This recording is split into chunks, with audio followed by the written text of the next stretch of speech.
ஒரு அரசனும் அமைச்சரும் ஒரு நாள் ரொம்ப சாவகாசமா பேசிக்கிட்டு இருந்தாங்களாம். அரசன் அமைச்சரை பார்த்து ஒரு கேள்வி கேட்டிருக்கார். ஏங்க அமைச்சரே, ஆசை இல்லாத ஒரு மனுஷனால இருக்க முடியுமா அப்படின்னு. ஏன் முடியாது, துறவி அப்படிங்கிறவங்கெல்லாம் அப்படிப்பட்டவங்க தானே அப்படின்னாராம் அமைச்சர். அவங்கெல்லாம் உண்மையிலேயே ஆசையை விட்டவங்க தானா அப்படின்னு கேட்டாராம் ராஜா. அப்படிதான் இருக்கணும் அப்படின்னாராம் அமைச்சர். அப்படின்னா ஆசையே இல்லாத ஒரு உண்மையான துறவியை நான் பார்க்கணுமேன்னார். அது என்ன பிரமாதம், அதுக்கு நான் ஏற்பாடு பண்ணுறேன் அப்படின்னுட்டார் இவர். சொல்லிவிட்டு உடனே புறப்பட்டு போனார். அங்கே எங்கே தேடினார். அப்புறம் தான் அவருக்கு புரிஞ்சுது உண்மை துறவியை கண்டுபிடிக்கிறது எவ்வளவு கஷ்டமான காரியம்னு. இருந்தாலும் ராஜா கிட்ட சொல்லியாச்சே உண்மை துறவியை காட்டுறேன்னு. இப்போ என்ன பண்ணுறது, ராஜா கிட்ட சொன்னபடி நடக்கலைன்னா அவருக்கு கோபம் வந்துடும். அமைச்சர் ஒரு யோசனை பண்ணார். அவருக்கு ஒரு வழி தெரிஞ்சுது. அதுதான் சரின்னு முடிவு பண்ணார். அதாவது அந்த ஊரில் அவருக்கு தெரிஞ்ச நாடக நடிகர் ஒருத்தர் இருக்கிறார், நல்லா நடிப்பார். அவரை போய் பார்த்தார். இதை பாருப்பா, எனக்காக நீ ஒரு காரியம் செய்யணும்னார். என்னன்னு கேட்டார் அவர். நீ ஒரு துறவி மாதிரி கொஞ்ச நேரத்துக்கு நடிக்கணும். ராஜா உன்னை பார்த்துட்டு போகிற வரைக்கும் நடி, அது போதும். அதுக்காக உனக்கு 10,000 ரூபா தரேன் அப்படின்னார். அவர் எந்த காலத்தில் இவ்வளவு பணத்தை மொத்தமாக பார்த்துருக்கார். அதனால் உடனே சரின்னு ஒத்துக்கிட்டார். அமைச்சர் அரண்மனைக்கு திரும்பி வந்தார். என்ன அமைச்சரே, இன்னுமா ஒரு உண்மையான துறவி கிடைக்கலன்னார். உண்மையான துறவி ஒருத்தரை இப்போ தான் கொஞ்ச நேரத்துக்கு முன்னாடி பார்த்து பேசிவிட்டு வர்றேன். அவர் நம்ம ஊருக்கு வெளியில் குளத்தங்கரையில் உள்ள ஒரு ஆலமரத்துக்கு அடியில் உட்காந்துருக்கிறார் அப்படின்னார் இவர். அப்படின்னா உடனே புறப்படுங்க அப்படின்னார் ராஜா. பரிவாரங்களோடு புறப்பட்டார். அங்கே அந்த மரத்தடியில் அந்த ஆள் வேஷம் போட்டுக்கிட்டு துறவி மாதிரி உட்காந்துருக்கிறான். ராஜா நேராக போனார். அந்த துறவி காலில் பொத்துன்னு விழுந்து வணங்கினார். உடனே ராணியும் அவர் காலில் விழுந்தாங்க. அடுத்தபடியாக அமைச்சர் விழுந்தார். அவருக்கு தெரியும் இது நம்ம ஆள் தான்னு. இருந்தாலும் என்ன பண்ணுறது, நேரம். அப்புறம் பரிவாரங்கள்லாம் துறவி காலில் விழுந்து ஆசீர்வாதம் வாங்கிட்டாங்க. ராஜா அப்புறமா தங்கத்தட்டில் பொண்ணையும் பொருளையும் வச்சு அந்த துறவிகிட்ட ரொம்ப பணிவாக நீட்டுறார். தாங்கள் தயவு பண்ணி இதை ஏற்றுக்கணும் அப்படின்னு வேண்டிக்கிட்டார். அந்த துறவி பற்று இல்லாமல் அதை பார்த்தார். எல்லாத்தையும் திறந்துட்ட எனக்கு இதெல்லாம் எதுக்காக அப்படின்னு சொல்லி அதை மறுத்துட்டாராம். ஆஹா, உண்மையான துறவியை பார்த்துட்டோம் அப்படிங்கிற ஆனந்தம் அரசருக்கு. ரொம்ப நிம்மதியாக திருப்தியாக திரும்பி வந்தார் அரண்மனைக்கு. அதுக்கப்புறம் அமைச்சர் யாருக்கும் தெரியாமல் அந்த துறவிகிட்ட ஓடினார். சொன்ன பிரகாரம் பணத்தை நீட்டினார். இந்தப்பா, நான் உங்ககிட்ட சொன்னபடி 10,000 ரூபா பணம் எடுத்துக்கோ அப்படின்னார். அந்த ஆள் ராஜா கிட்ட சொன்னது மாதிரியே எல்லாத்தையும் திறந்துட்ட எனக்கு இதெல்லாம் எதுக்காக வேணாம் அப்படின்னு விட்டாரான். நடித்த வரைக்கும் போதும்ப்பா, இனிமேல் இந்த நாடக வசனம்லாம் வேணாம், வேஷத்தை கலைச்சிரு, பணத்தை வாங்கிக்கோன்னார். இல்லைங்க, இது வேஷம் இல்லை, இது வசனமும் இல்லை, இது உண்மை. கொஞ்ச நேரம் துறவி மாதிரி நடித்ததுக்கே இந்த தேசத்து ராஜா, ராணி, அமைச்சர், பரிவாரங்கள் எல்லாம் என் காலில் விழுந்து வணங்குறாங்க. அப்படின்னா உண்மையான துறவியாக இருக்கிறது எவ்வளவு பெருமையான விஷயம். நான் உண்மையான துறவியாக ஆக போகிறேன், அப்படி முடிவும் பண்ணிட்டேன் அப்படின்னார் அந்த நடிகர். வேஷம் கூட எப்படிப்பட்ட விளைவுகளை உண்டு பண்ணுது பார்த்தீங்களா. நம்மால் ஒருத்தன் ரொம்ப வசதியாக தான் இருந்தான். ஒரு நாள் அவன் சொத்து பூரா திருட்டு போட்டுது. அதுக்கப்புறம் இவன் துறவி மாதிரி ஆயிட்டான். ஊர் ஊராக சுற்றினான். ஒரு குருநாதரை தேடி கண்டுபிடிச்சான். அவர்கிட்ட சீடனாக சேர்ந்துக்கிட்டான். அவனை பார்த்து ஒருத்தர் கேட்டார், நீ உண்மையான சீடன் தானான்னு. இல்லைங்க, சீடன் மாதிரி நடிச்சுக்கிட்டு இருக்கிறேன் அப்படின்னா. அது குரு துரோகம் இல்லையா அப்படின்னு கேட்டார் அவர். இல்லைங்க, நான் பண்ணது குரு துரோகம் இல்லை, என் குரு பண்ணது தான் துரோகம். என்னுடைய பணத்தை கொள்ளையடிச்சது இவர் தான். அதை எங்கே வச்சிருக்காருன்னு கண்டுபிடிக்கிறதுக்காக தான் இவர்கிட்ட சீடனா சேர்ந்துருக்கிறேன் அப்படின்னானா.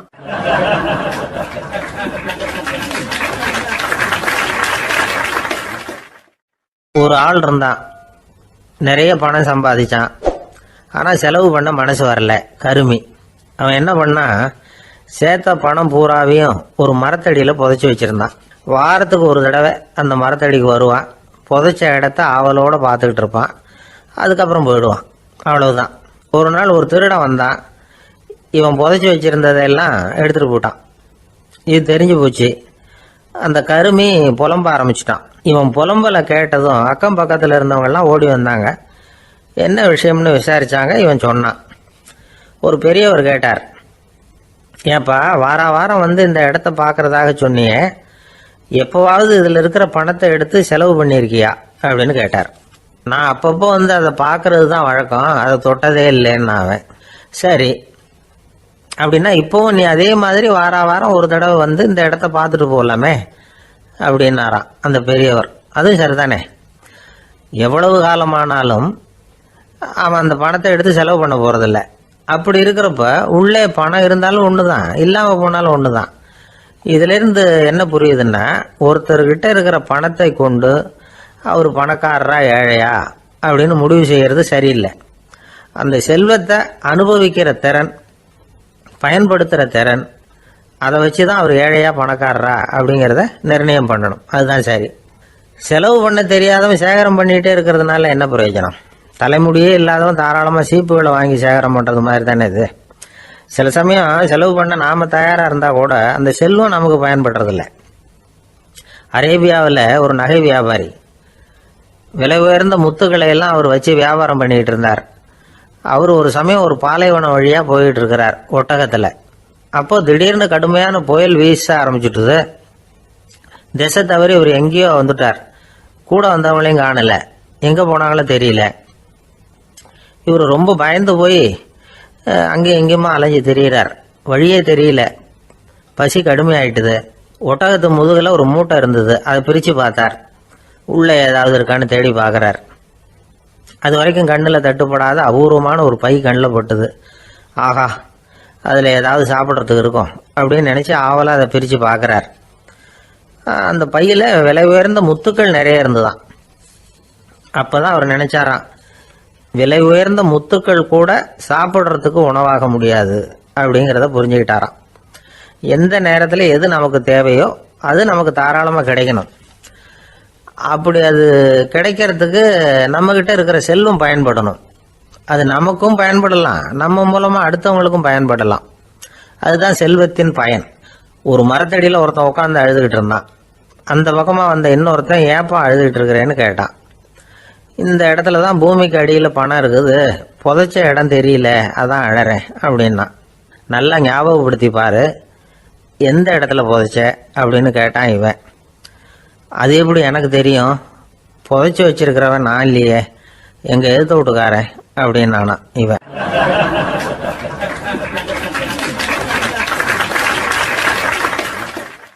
அந்த ஆள் என்னை கண்ணா பண்ணான்னு திட்டி விட்டான் சார், அதை நினச்சா எனக்கு ரொம்ப வருத்தமாக இருக்குது அப்படின்னு சொல்லி கவலைப்பட்டார் ஒருத்தர். இதில் கவலைப்படுறதுக்கு என்ன இருக்குது அப்படின்னார் ஒரு பெரியவர். அவர் ஒரு மகான். என்ன சார் இப்படி சொல்கிறீங்க, ஒருத்தர் நம்ம பார்த்து திட்டுனா வருத்தமாக இருக்காதா அப்படின்னார். அது எப்படி வருத்தமாக இருக்கும், திட்டுறதுங்கிறது என்ன, அது வெறும் சத்தம் தானே அப்படின்னார் அந்த பெரியவர். நம்ம ஆளுக்கு தலையை பிச்சுக்கலாம் போல இருந்தது. இருக்காது அப்படின்னா நமக்கு அப்படி தானே தோணுது. அந்த பெரியவர் சொல்கிறது ரொம்ப பெரிய விஷயம். அதை நாம் புரிஞ்சிக்க முயற்சி பண்ணலாம்னா நடைமுறை வாழ்க்கைக்கு அது ஒத்து வர்றது மாதிரி தெரிய மாட்டேங்குது. இருந்தாலும் அந்த பெரியவர் அதுக்கு என்னதான் விளக்கம் கொடுக்குறாருன்னு பார்ப்போமே. ஒரு ரயில் போயிட்டுருக்கு, அதில் ஒரு சாது போயிட்டுருக்கார். அந்த ரயில் அவர் ஹரித்வாரம் போயிட்டுருக்கார். அவர் ரயிலில் ஏகப்பட்ட கூட்டம். நம்ம ஊர் ரயில் கேட்க வேணும், டிக்கெட் வாங்கிட்டு கொஞ்சம் பேர், வாங்காத கொஞ்சம் பேர். அது என்னத்துக்கு அனாவசியமாக டிக்கெட் அப்படிங்கிற நினப்பில் பாதி பேர். இந்த கூட்டத்துக்கு மத்தியில் அந்த சாதுவும் போயிட்டு இருக்கிறார். உட்கார்றதுக்காக இருந்த இடத்துல ஒரு ஆள் படுத்துருக்கிறான். கொஞ்சம் முரட்டு ஆசாமி. அவன் கால் பக்கத்தில் கொஞ்சோண்டு இடம் பாக்கி இருந்தது. அந்த இடத்துல இந்த சாது உட்காந்துருந்தார். மெதுவாக உட்காந்துக்கிட்டார் போய். ஆனால் அந்த ஆள் ராத்திரி பூரா இவரை காலால் உதச்சிக்கிட்டே இருக்கிறான். அது இவருக்கு ரொம்ப அவமானமாக பட்டுது. அதனால் துக்கம் ஏற்பட்டது. இருந்தாலும் அதை ஒரு மாதிரியாக சகிச்சுக்கிட்டே இவர் வந்து சேர்ந்தார். பொழுது விடிஞ்சது. அந்த சாது ஹரித்வார் வந்து சேர்ந்தார். அங்கே ஒரு பெரிய ஞானியை சந்தித்தார். ராத்திரி ரயிலில் அந்த ஆள் உதைச்சதையும் அதனால் தனக்கு ஏற்பட்ட துக்கத்தையும் இந்த சாது அந்த ஞானிகிட்ட சொன்னார். சொல்லிவிட்டு, ஏன் சுவாமி, எனக்கு துக்கம் ஏற்பட்டதே அது தப்பா அப்படின்னு கேட்டார். தவறுதான்னார் அந்த ஞானி. உனக்கு இன்னமும் தேக அபிமானம் போகலைங்கிறது தான் அது காட்டுது. அஷ்டாவக்கிரர் என்ன சொல்றார் தெரியுமா, உண்மையான ஞானி யாராவது தன்னை வந்தனை செய்தால் அதற்காக சந்தோஷப்பட மாட்டார், யாராவது நிந்தனை செய்தால் அதற்காக வருத்தப்பட மாட்டார் அப்படின்னு சொல்றார். நிந்தனைங்கிறது ஒரு ஒலி தான். தேகாபிமானம் இருக்கிற வரைக்கும் இந்த ஒலி நம்மளை வேதனைப்படுத்தும். நான் தேகம் இல்லை, ஆத்மா அப்படிங்கிற நினைவு இருந்தா இந்த ஒலி நம்மளை பாதிக்காது. மனு என்ன சொல்றார் தெரியுமா, ஒரு சாதகன் பாராட்டுதலை விஷம்னு நினைச்சு பயப்படணும், அவமானத்தை அமிர்தம்னு நினைச்சு சந்தோஷப்படணுங்கிறார். அவமானப்பட்டால் கவலைப்படாமல் எப்படி இருக்க முடியும் அப்படின்னு தான் நமக்கு தோணும். அதனால தான் நம்மளில் யாரும் இதுக்கு உதாரணமாக யாரையும் காட்ட முடியல. புத்தரையும் கபீரையும் உதாரணமாக காட்டுறாங்க. அவங்களுக்கெல்லாம் அவமானம் ஏற்பட்டப்போ கவலையே படலையாம். புத்தரை அவமானப்படுத்தணுங்கிறதுக்காக கௌசாம்பி ராணி ஒரு இளம் பெண்ணை கொலை பண்ணி சடலத்தை புத்தர் குடிசைக்கு முன்னாடி போட சொன்னார். போட்டாங்க. புத்தர் தான் அந்த பொண்ணை கெடுத்து கொலை பண்ணி விட்டாருன்னு எல்லாரும் நினைச்சாங்க. ஆனால் புத்தர் இதை பற்றி கவலையே படலை. அப்புறமா உண்மை தெரிஞ்சதும் புத்தர் புகழ் இன்னும் அதிகமாயிட்டது. ஒரு பெரிய சபையில் ஒரு மோசமான பொண்ணு நுழைஞ்சி தனக்கும் கபீருக்கும் சம்பந்தம் உண்டுன்னு சொன்னார். கபீர் கவலைப்படலை. அவங்க மாதிரியெல்லாம் நாமளும் இருக்க கற்றுக்கணும். நிந்தனை, அபகீர்த்தி, அவமானம் எல்லாம் ஆண்டவன் கொடுக்குற பிரசாதம்னு நினைக்கணும் அப்படின்னு சொல்கிறார் அந்த ஞானி. இதை கேட்ட இந்த காலத்து ஆசாமி ஒருத்தர், நான் கூட அப்படிதான் சார், யாராவது அவமானப்படுத்தினா கவலைப்பட மாட்டேன். நேற்று கூட ஒருத்தர் என்ன பலார்னு அரைஞ்சுட்டார், நான் கொஞ்சம் கூட கவலைப்படலை, பேசாமல் வந்துட்டேன்னார். ஏன் அப்படி வந்துட்டீங்க அப்படின்னு. அவர் அரைஞ்சதுலேயும் ஒரு அர்த்தம் இருந்தது, அதனால தான் அப்படி வந்துட்டேன்னார். ஏன் அரைஞ்சாருன்னு கேட்டேன். 10 வருஷத்துக்கு முன்னாடி 15 ரூபா அவர்கிட்ட கடன் வாங்கினேன், அதை கேட்டு கேட்டு பார்த்துட்டு கடைசியாக தான் அரைஞ்சார் அப்படின்னார். ஆண்டவனுடைய பிரசாதம் இவருக்கு அடிக்கடி கிடைக்கும் போல இருக்கு.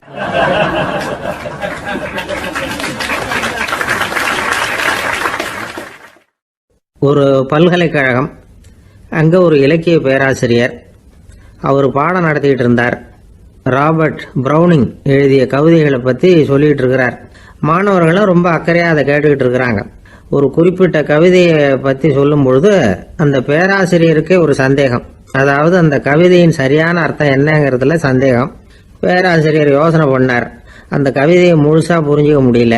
அதனால் மாணவர்களை பார்த்து சொன்னார், மாணவர்களே, ஒரு நாள் பொறுத்துங்க, இந்த கவிதையை எழுதின கவிஞர் எங்கள் வீட்டுக்கு பக்கத்தில் தான் இருக்கிறார். இன்னைக்கு சாயந்தரம் நான் அவரை நேரிலேயே போய் பார்க்குறேன். பார்த்து இதுக்கு என்னங்க அர்த்தம்னு கேட்டுட்டு வந்துடுறேன். அதுக்கப்புறம் உங்ககிட்ட சொல்கிறேன் அப்படின்னாராம்.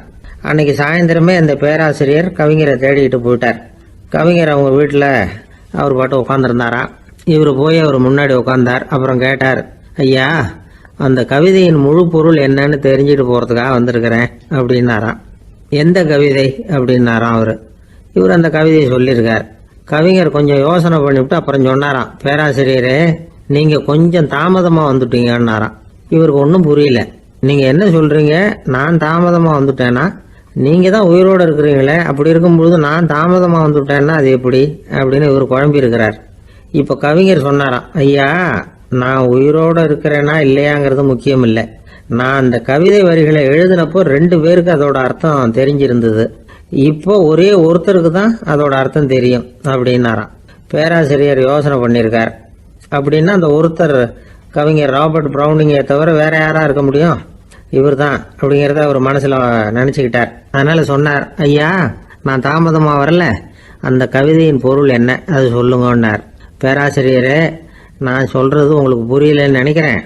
நான் இந்த வரிகளை எழுதினப்போ 2 பேருக்கு அதோட அர்த்தம் தெரிஞ்சிருந்தது. அந்த 2 பேர் யாருன்னா, ஒருத்தர் ராபர்ட் ப்ரௌனிங், அதாவது நான், இன்னொருத்தர் கடவுள். இப்போ அது கடவுளுக்கு மட்டும்தான் தெரியும். நானே இதை பற்றி பல தடவை யோசனை பண்ணி பார்த்தேன். இது ரொம்ப அழகானது, ஆனாலும் ரொம்ப வழுக்கலானது. அதை பிடிச்சிட்டோம்னு நினச்சிக்கிட்டு இருக்கும் பொழுதே காற்று மாதிரி அது உங்ககிட்ட இருந்து ஓடி போயிடுது. எனக்கு ரொம்பவும் வருத்தமாக தான் இருக்குது. நிச்சயமாக நான் தான் இந்த வரிகளை எழுதியிருக்கிறேன். அதில் அர்த்தம் இருக்குங்கிறது எனக்கு தெரியும், அதை நான் உணர்றேன். ஆனால் நீங்கள் என்னை மன்னிக்கணும், எனக்கே கூட அதை என்னால் விளக்க முடியல. அப்படி இருக்கும் பொழுது உங்களுக்கு எப்படி அதை நான் விளக்க முடியும் அப்படின்னாரா அந்த கவிஞர். அனுபவிக்கப்படக்கூடிய எல்லாமே விளக்கப்படக்கூடிய ஒன்றல்ல, விளக்கப்படும் எல்லாமே அனுபவிக்கப்படக்கூடிய ஒன்றல்ல அப்படிங்கிறது ஞானிகளுடைய கருத்து. அதுக்காக தான் அந்த சம்பவம்.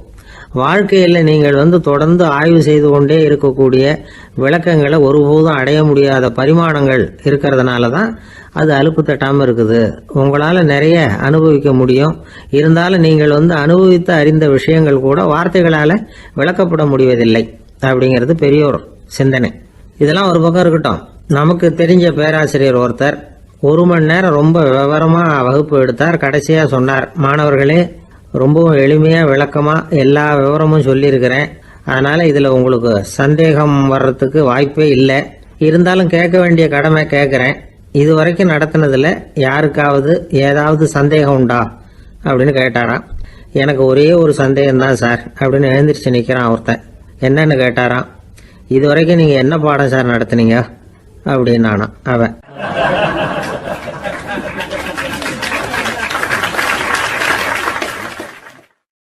அம்மாக்காரங்களுக்கு அடிக்கடி ஏற்படுற கவலை ஒன்று உண்டு. அதாவது குழந்தை சரியாக சாப்பிட மாட்டேங்குதே அப்படிங்கிற கவலை. இவங்கெல்லாம் ஒரு விஷயத்த நல்லா புரிஞ்சுக்கணும். குழந்தைகள்ங்கிறவங்க பெரியவங்க மாதிரி இல்லை. அவங்க கடிகாரத்தில் மணியை பார்த்துட்டு சாப்பிட்றதுக்கு உட்கார்ற ரகம் கிடையாது. பசிச்சா சாப்பிடுவாங்க, இல்லைன்னா விளையாடுவாங்க அல்லது தூங்குவாங்க. அது புரியாமல் அவங்கள கட்டாயப்படுத்தி அல்லது மிரட்டி சாப்பிட வைக்கிறது ரொம்ப தப்பு. ஒரு 8 மாத குழந்தைக்கு 3 மணி நேரத்துக்கு ஒரு தடவை பசிக்கும். அந்த நேரம் பார்த்து சாப்பாடு கொடுத்தா அடம் பண்ணாமல் அது பாட்டுக்கு சாப்பிட்றோம். அதே குழந்தைக்கு 1 வயசு ஆகிறப்போ 4 மணி நேரத்துக்கு ஒரு தடவை பசிக்கும். இந்த வயசில் இயற்கையாகவே பசி குறைஞ்சிருக்கும். அது புரியாமல் என் குழந்தை முன்னாடி மாதிரி இப்போ சரியாக சாப்பிட மாட்டேங்கிறான் அப்படின்னு சில பேர் டாக்டர்கிட்ட போய் சொல்லிக்கிட்டு இருப்பாங்க. இன்னொரு விஷயம், ஒரு குழந்தைக்கு வயசு அதிகமாகிற வேகத்துக்கு உடம்பு எடையும் அதிகமாகிக்கிட்டே போகாது. உடம்பு எடை அதிகமாகிற வேகம் குறைஞ்சிக்கிட்டே வரும். 6 மாத குழந்தைக்கு ஒரு வாரத்தில் 150 கிராம் எடை கூடும். ஒரு வயசில் வாரத்துக்கு 71 கிராம் எடை கூடும். இது புரியாமல் அதிகமாக சாப்பாட்டை கொடுத்து குழந்தைய கஷ்டப்படுத்தக்கூடாது. ஏன்னா அளவுக்கு மீறின உணவு அஜீரணத்தை உண்டு பண்ணிவிடும்.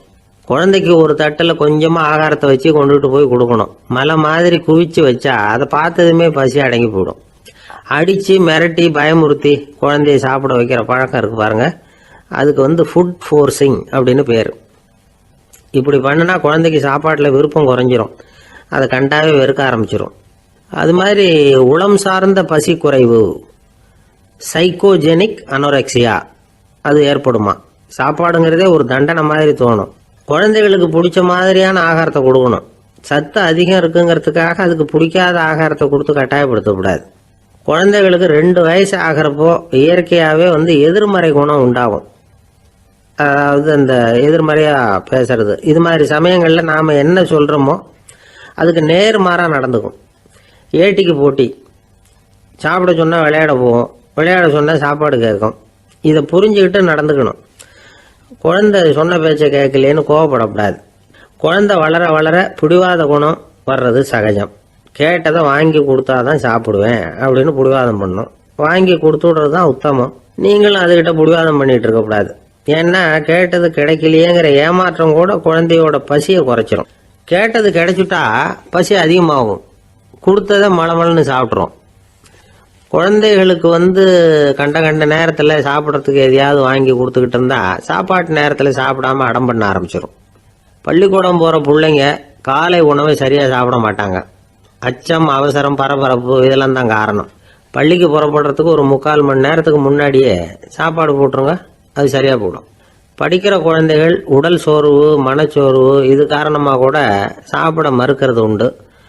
இப்போ உதாரணமாக சாயந்தரம் விளையாடி விட்டு வீட்டுக்கு வந்ததும் சாப்பிட சொன்னால் வேணாம்பாங்க. இது உடல் சோர்வு. ரொம்ப நேரம் வீட்டு பாடங்களை செஞ்சு முடித்த கையோடு சாப்பிட சொன்னாலும் அவங்களால சரியாக சாப்பிட முடியாது. இது உளச்சோர்வு, அதாவது மனச்சோர்வு. இதை தவிர குழந்தைகளுக்கு உடல் நலக்குறைவு ஏற்பட்டால் கூட சாப்பிட மறுக்கிறது உண்டு. சில மருந்து மாத்திரைகள் கூட பசியை குறைச்சிரும். அதனால் சரியாக தெரிஞ்சுக்கிட்டு குழந்தைகளை சாப்பிட வைக்கணும். அது புரியாமல் கையில் சாப்பாட்டு தட்டை வச்சுக்கிட்டு குழந்தைகளை விரட்டிக்கிட்டு அலையக்கூடாது. ஒரு சின்ன பையன் சொன்னான், எங்கள் அம்மா சாப்பாடு போடுறது தெரிஞ்சா நான் உடனே வீட்டை விட்டு வெளியில் ஓடி போடுவேன் அப்படின்னா. ஏன் அப்படி பண்ணுறேன்னு கேட்டோம். எங்கள் அப்பா கூட அது மாதிரி தான் சார் பண்ணுவார் அப்படிங்கிறான்.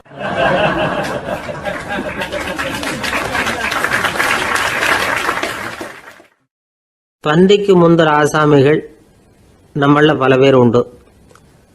அப்படி முந்தறதுக்கு கூட முயற்சி பண்ணுறவங்க நிறைய பேர் இருக்கிறாங்க. இதில் என்ன ஒரு விஷயம்னா, பந்திக்கு முந்தறது கூட தப்பு இல்லை.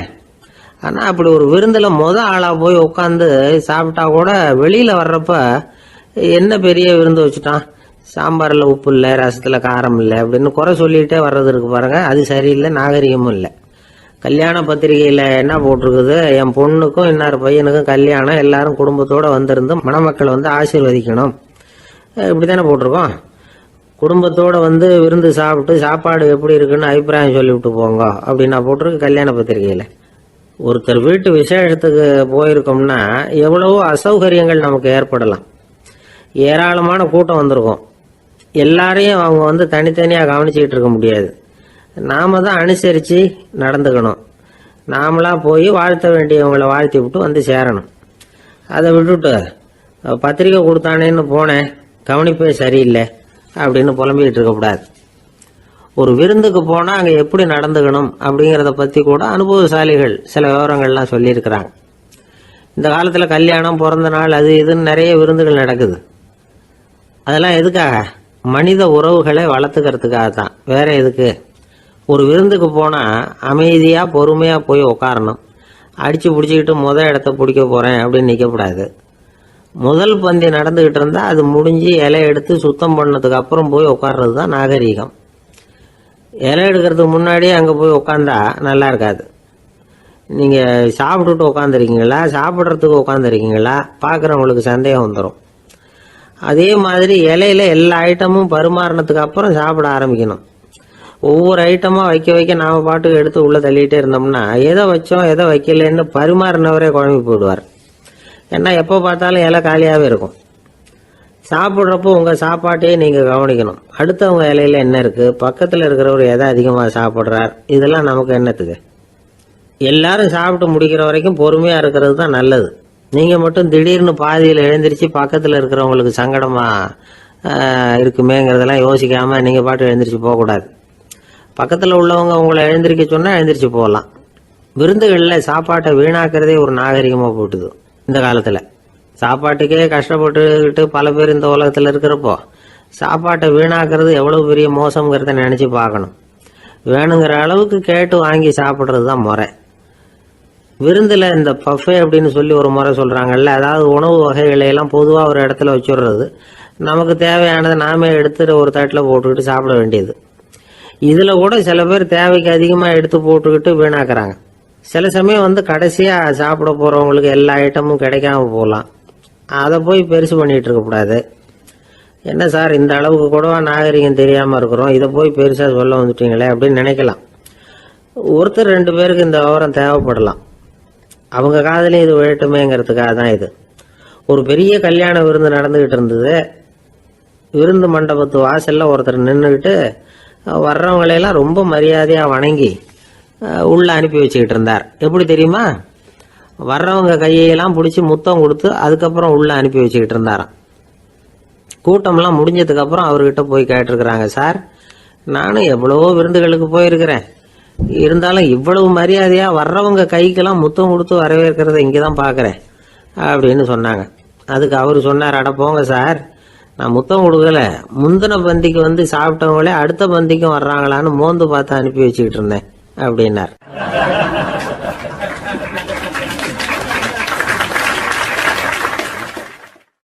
ஒரு ஊரில் ஒரு ராஜா இருந்தார். பெரிய அரண்மனையில் தான் இருக்கிறார். எல்லா வசதியும் இருந்தது. இருந்தாலும் அவர் எல்லாரும் சொல்கிறது எப்படி தெரியுமா? பிச்சைக்கார ராஜா. அப்படி ஒரு பேர் அவருக்கு நிலைச்சி போச்சு. ஜனங்களும் சரி, மற்ற தேசங்களில் உள்ளவங்களும் சரி, அவர் அந்த பேர் சொல்லியே குறிப்பிடுறது வழக்கமாக போட்டுது.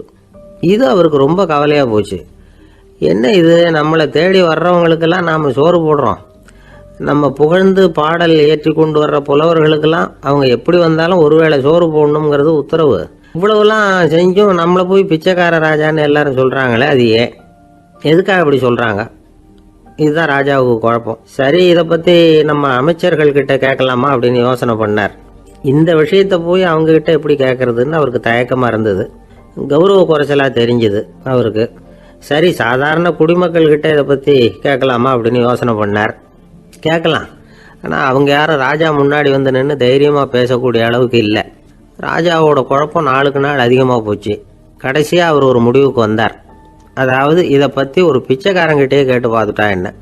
இதுதான் அவர் பண்ண முடிவு.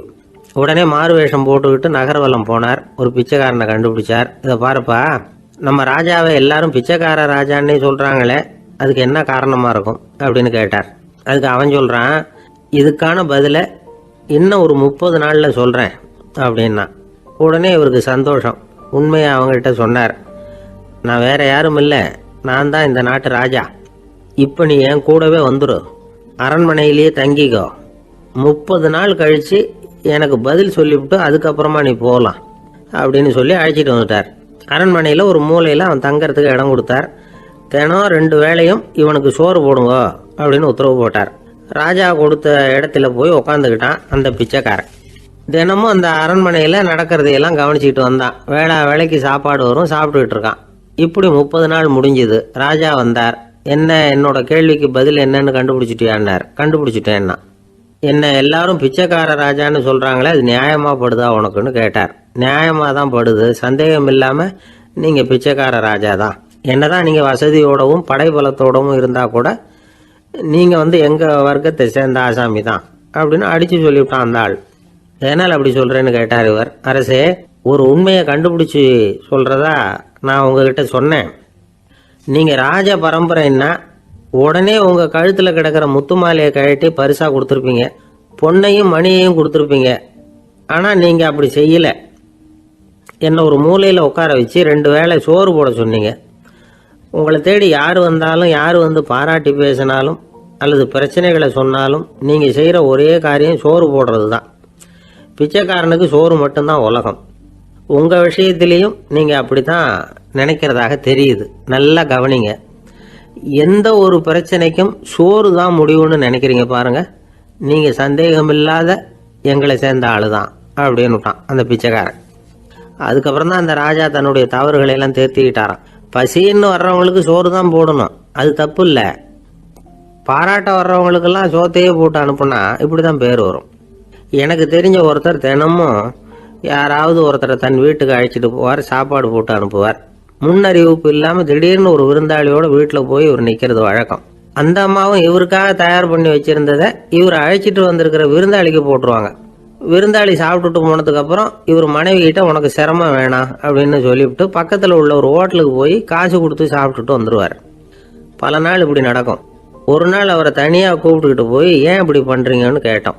அதுக்கு அவர் சொல்கிறாரு, எங்கள் வீட்டு சாப்பாட்டிலேருந்து தப்பிக்கிறதுக்கு எனக்கு வேற வழி எதுவும் தெரியல சார், அதனால தான் இப்படி பண்ணிகிட்டு இருக்கிறேன் அப்படின்னார் ரொம்ப பரிதாபமாக. ஒரு சின்ன பையன் வந்தான். அவனை பார்த்து ஒரு கேள்வி கேட்டோம். ஏன்ப்பா உங்கள் வீட்டில் அம்மா புத்திசாலியா அப்பா புத்திசாலியா அப்படின்னு. அவன் அலட்சியமாக நம்மளை பார்த்து சிரிக்கிறான். என்ன சார் இது, இந்த காலத்தில் இது கூட தெரியாமல் இருக்கிறீங்களே அப்படிங்கிறான். ஒரு சின்ன பையன் நம்மளை பார்த்து இப்படி கேட்டு விட்டானே அப்படின்னு நினைக்கிறப்போ நமக்கு ஒரு மாதிரி ஆகிடும். அதுக்கப்புறம்தான் இந்த தாத்தா பாட்டிலாம் சொல்கிற ஒரு கதை ஞாபகத்துக்கு வந்தது. அது என்ன கதை தெரியுமா? ஒரு ஊரில் ஒரு அம்மாவும் பிள்ளையும் இருந்தாங்களாம். அந்த மகனுக்கு திடீர்னு தேசாந்திரம் போய் வரணும்னு ஆசை வந்துட்டுது. ஊராக போய் சுற்றி பார்க்கணுங்கிற ஆசை. அந்த அம்மாவுக்கு இது பிடிக்கல. மகனை பிரிஞ்சு இருக்கிறதுக்கு அவங்க மனசு இடம் கொடுக்கல. வேணாப்பான்னு சொல்லி பார்த்தாங்க, அவன் கேட்கல. திடீர்னு புறப்படவும் செஞ்சுட்டான். சரி, இனிமேல் அவனை தடுக்க முடியாதுன்னு முடிவு பண்ணிக்கிட்டாங்க அந்த அம்மா. இருந்தாலும் புத்திசாலித்தனமாக ஒரு யோசனை பண்ணாங்க. மகனை கிட்டத்தில் கூப்பிட்டாங்க. அவங்ககிட்ட சொன்னாங்க, இதை பாருப்பா, நீ தேசாந்திரம் போகிறதுன்னு தீர்மானம் பண்ணிவிட்ட, அதை நான் தடுக்கலை, போயிட்டு வந்துடும். ஆனால் போகிறதுக்கு முன்னாடி எனக்கு ஒரு வாக்குறுதி கொடுத்துட்டு போ அப்படின்னாங்க. போகிறப்போ ராத்திரியாக இருந்தாலும் பகலாக இருந்தாலும் சரி புளிய மரத்து நிழலில் தான் தங்கணும். திரும்பி வர்றப்போ இரவும் பகலும் நீ வேப்ப மரத்து நிழல்லே தங்கணும் அப்படின்னாங்க. சரி அப்படியே செய்கிறேன்னு சொல்லி வாக்குறுதி கொடுத்தான் பையன். புறப்பட்டு போனான். போகிற வழியில் புளிய மரத்து நிழல்லே தங்கினான், தூங்கினான். அப்படி போய்கிட்டே இருந்தான். 7ஆவது நாள் அவன் உடம்பு சுகமில்லாமல் போயிட்டுது. ரொம்பவும் பலவீனமாயிட்டான். இனிமேல் நடக்க முடியாதுங்கிற நிலைமை வந்துட்டுது. யோசிச்சு பார்த்தான். சரி, இதுக்கு மேலே போக வேண்டாம் அப்படின்னு முடிவு பண்ணிட்டு திரும்பி வர ஆரம்பிச்சிட்டான். திரும்பி வர்றப்போ வழியில் வேப்ப மரத்து நிழல்லையே தங்கி வந்தான். நாளுக்கு நாள் உடம்பு சரியாக வந்துட்டுது. 7ஆவது நாள் வீட்டுக்கு சேர்றான். உடம்பு பழையபடியே கலகலப்பாயிட்டுது. பூரண சுகம். தேசாந்திரம் போன பையன் திரும்பி வந்துட்டானே அப்படின்னு அந்த அம்மா ஆச்சரியப்படலை. ஏன்னா அவங்களுக்கு தெரியும் இப்படி ஆகும்னு. பையன் சீக்கிரமாக திரும்பி வரணுங்கிறதுக்காக தான் அவங்க அந்த யோசனையை சொன்னாங்க. என்ன விஷயங்கிறதையும் அவங்களே சொன்னாங்க. மகனே, புளிய மரத்து நிழல் உடம்புக்கு உஷ்ணத்தை கொடுக்கும், சீக்கம் உண்டாக்கும். அதனால் நீ தொடர்ந்து புளிய மரத்து நிழலில் தங்கினாவே நோய்க்கு ஆளாயிட்ட. அதனால் நல்ல பயணத்தை முடிச்சுக்கிட்டு திரும்பி வரணுங்கிற முடிவுக்கு வந்துட்ட. திரும்பி வர்றப்போ நீ தங்கினது வேப்ப மரத்து நிழல், அது உடம்புக்கு வந்து குளிர்ச்சியை தரக்கூடியது, நோயை தீர்க்கக்கூடியது. அதனால் சுகமாக வீட்டுக்கு வந்து சேர்ந்துட்ட. உன்னோட தேசாந்திர பயணத்தை தடுக்கிறதுக்காக தான் இப்படி பண்ணினேன் அப்படின்னாங்களாம் அந்த அம்மா. பார்த்தீங்களா அம்மாவோட புத்திசாலித்தனத்தை? அப்பாவாக இருந்தால் இப்படியா பண்ணுவார்? ஒரு அப்பா வந்து பையன்கிட்ட 10 ரூபா கொடுத்து இதை எடுத்துக்கிட்டு அடுத்த ஊருக்கு போய் அங்கே இருக்கிற மாமா கிட்ட இதை கொடுத்துட்டு வாடா, வழியில் எங்கேயாவது மரத்தடியில் படுத்து தூங்கி விடாதே அப்படின்னு எச்சரிக்கை பண்ணி அனுப்புனாராம். பையனுக்கு எச்சரிக்கையாக வாழறது எப்படிங்கிறத கற்றுக் கொடுக்கறதுக்காக இப்படி பண்ணார். அவன் பணத்தை வாங்கிக்கிட்டு போனான். அப்பா சொன்னதை மறந்துட்டு ஒரு மரத்தடியில் படுத்து தூங்கிட்டான். அவனுக்கு தெரியாமல் அவன் பின்னாடியே போன அப்பா அவன் கையில் இருந்த அந்த 10 ரூபாயை நைஸாக எடுத்துகிட்டு வந்துட்டார். அவன் பையில் தானே வச்சுருந்தான், அது தெரியாமல் எடுத்துகிட்டு வந்துட்டார். அவன் தூங்கிக்கிட்டு இருக்கான். எடுத்துகிட்டு ஒரு மறுபடியும் வீட்டுக்கு வந்துட்டார். பையன் முழிச்சுக்கிட்டு பையை தடவி பார்க்குறான், பணத்தை காணும். அழுதுகிட்டே திரும்பி வந்தான். அப்பா கிட்ட விஷயத்த சொன்னான். அப்பா சிரிச்சுக்கிட்டே சொன்னார், அதுக்கு தான்ப்பா ஆரம்பத்திலேயே எச்சரிக்கை பண்ணினேன், இனிமேலாவது நீ ஜாக்கிரதையாக இருக்கணும் அப்படிங்கிறதுக்காக தான் இப்படி பண்ணினேன். அந்த பணம் எங்கேயும் போயிடலை, நான் தான் அதை உனக்கு தெரியாமல் எடுத்து வச்சிருக்கிறேன், இதோ பாரு அப்படின்னு சொல்லிக்கிட்டு சைடு பாக்கெட்டில் கையை விட்டா அது ஓட்டையாக இருக்குது. அதை எவனோ ஏற்கனவே கத்திரிச்சு எடுத்துகிட்டு போட்டான். இப்போ அப்பா முகத்தில் அசடு வழிஞ்சுதான். ஒருத்தன் எப்படி நடந்துக்கிறாங்கிறத வச்சு தான் அந்த ஆள் எப்படிங்கிறத நாம் முடிவு பண்ணுறோம். ஆளுமைன்னு சொல்கிறோம்ல, அதுக்கு வந்து சூழ்நிலைகளை ஆளுகின்ற தன்மை அப்படின்னு விளக்கம் கொடுக்குறார் ஒரு உளவியல் நிபுணர். சரி, ஒரு மனிதனுடைய ஆளுமையை உருவாக்குகிற விஷயங்கள் என்னென்ன? பிறப்பு, வளர்க்கப்பட்ட விதம், படிப்பு, நண்பர்கள், சமுதாயம், இப்படி நிறைய உண்டு. ஆளுமையின் அடிப்படையில் சில மனநோய்கள் உண்டாகுது. அதெல்லாம் என்னென்னங்கிறத தெரிஞ்சு வச்சுக்கிட்டோம்னா நம்ம கூட இருக்கிறவங்கள அடையாளம் கண்டுபிடிக்கிறது அது ரொம்ப உபயோகமாக இருக்கும். ஃப்ரெனாய்டு ஆளுமை அப்படின்னு ஒன்று. இந்த கோளாறு உள்ளவங்க எப்படி இருப்பாங்க தெரியுமா? அதிக உணர்ச்சி, சந்தேகம், பொறாமை இதெல்லாம் அதிகமாக இருக்கும். வளைஞ்சு கொடுக்க மாட்டாங்க. அடுத்தவங்களோட இணக்கமான உறவு இருக்காது. அவங்க செய்கிற தப்புக்கெல்லாம் அடுத்தவங்களை வந்து குறை சொல்லிகிட்டு இருப்பாங்க. இது ஒரு ரகம். அடுத்தது வந்து ஸ்கிசாய்டு ஆளுமை அப்படின்னு சொல்கிறாங்க. இந்த கோளாறு உள்ளவங்க அடுத்தவங்களோட பழக கூச்சப்படுவாங்க. சின்ன வயசுலேயே இது ஆரம்பமாயிடுது. பகல் கனவுலேயே சஞ்சரிப்பாங்க. அவங்களுடைய விரோதம், கோபம் இதை கூட வெளியில் காட்டிக்க முடியாமல் இருப்பாங்க. இவங்களுக்கு அகமுகம், பிரச்சனைகள்லேருந்து ஒதுங்கி எதுலேயும் ஈடுபாடு இல்லாதவங்களாக இருப்பாங்க. இப்படி ஒரு ரகம். அடுத்தது சைக்ளோதமிக் ஆளுமை அப்படின்னு சொல்கிறாங்க. அது என்னென்னா உணர்ச்சிகளில் ஏற்றத்தாழ்வு அதிகமாக இருக்குமா. சில சமயம் பார்த்தா மகிழ்ச்சியாக இருப்பாங்க, சில சமயம் சோகமாக உட்காந்துருப்பாங்க. அவங்க மனநிலைக்கு தகுந்த மாதிரி சமூக நிகழ்ச்சிகளில் பங்கெடுத்துக்குவாங்க. இன்னொரு வகை என்னென்னா எண்ணப்பீடிகை ஆளுமை அப்படின்னு பேர் வச்சுருக்கிறாங்க. அதுக்கு இவங்களுக்கெல்லாம் கரெக்டாக இருக்கணும், எல்லாம் சட்டத்திட்டம் இதுலேயும் ஒரு ஒழுங்குமுறை, இப்படி எதிர்பார்க்குற மனோபாவம். இவங்க எதிர்பார்ப்புக்கும் அரண்முறைக்கும் மற்றவங்க கட்டுப்படணும்னு நினைப்பாங்க. இந்த நிலைமை நீடிச்சா என்ன ஆகும் தெரியுமா? அலைக்கழிக்கிற எண்ணங்கள், திரும்ப திரும்ப ஒரே செயலை செய்ய தூண்டுற மன தளர்ச்சிக்கு ஆளாயிடுறாங்க. அடுத்தது ஹிஸ்டீரியா ஆளுமை. சின்ன விஷயத்தையெல்லாம் பெருசுபடுத்தி நாடகமாக்குற நடிகர்கள் இவங்க. உணர்ச்சி அதிகம் உள்ளவங்க. இவங்க மன எழுச்சியில் பக்குவமின்மை, குழந்தைத்தனம், முதிர்ச்சியின்மை எல்லாம் இருக்கும். தன்னலம் மிக்க குணம், பிறர் வந்து தன்னை மட்டுமே கவனிக்கணும்னு நினச்சி செயல்படுறது, இதெல்லாம் இவங்க அடையாளம். அடுத்த ரகம் எப்படின்னா வளர்ச்சியற்ற ஆளுமைன்னு சொல்கிறாங்க. அடுத்தவங்களோட இணங்கி போக முடியாதவங்க, அறிவு, மன எழுச்சி, சமூக உறவு இதில் எல்லாம் போதுமான வளர்ச்சியையும் நிறைவையும் பெற முடியாதவங்க. இவங்களால வாழ்க்கையில் முன்னேற முடியாது. பிச்சைக்காரங்க, குற்றவாளிகள், இவங்ககிட்டெல்லாம் இது மாதிரியான ஆளுமை அதிகமாக இருக்குமா. அடுத்தது என்னென்னா சோர்வுடைய ஆளுமை. எதுலேயும் உற்சாகம் இல்லாமல் சோர்ந்து போயிருப்பாங்க. அதுக்கெல்லாம் நமக்கு வலிமை இல்லைப்பா அப்படின்னு சொல்லிட்டு இருப்பாங்க. சின்ன விஷயங்களுக்கெல்லாம் அதிர்ச்சி அடையிறது, வாழ்வின் சுவையை வந்து அனுபவிக்க முடியாதவங்க. இன்னொரு ரகம், இது வந்து கொதித்தெழும் ஆளுமைங்கிறாங்க. எதுக்கு எடுத்தாலும் ஆத்திரம், குரோதம், வன் செயல் இதிலெல்லாம் ஈடுபாடு, இப்படி உள்ளவங்க. நத்தை வகை ஆளுமை அப்படின்னு ஒன்று. அடுத்தவங்க மேலே விரோதம் இருக்கும், அடிக்கணுங்கிற எண்ணம் இருக்கும். ஆனால் அதை அப்படியே வெளியில் காட்டாமல் அதே சமயம் அமைதியான முறையில் வெறுப்பை வெளிக்காட்டுற ரகம். இவங்கெல்லாம் பேசாமல் கம்முன்னு இருந்துக்கிட்டே நினச்சதை நிறைவேற்றிக்கிடுவாங்க.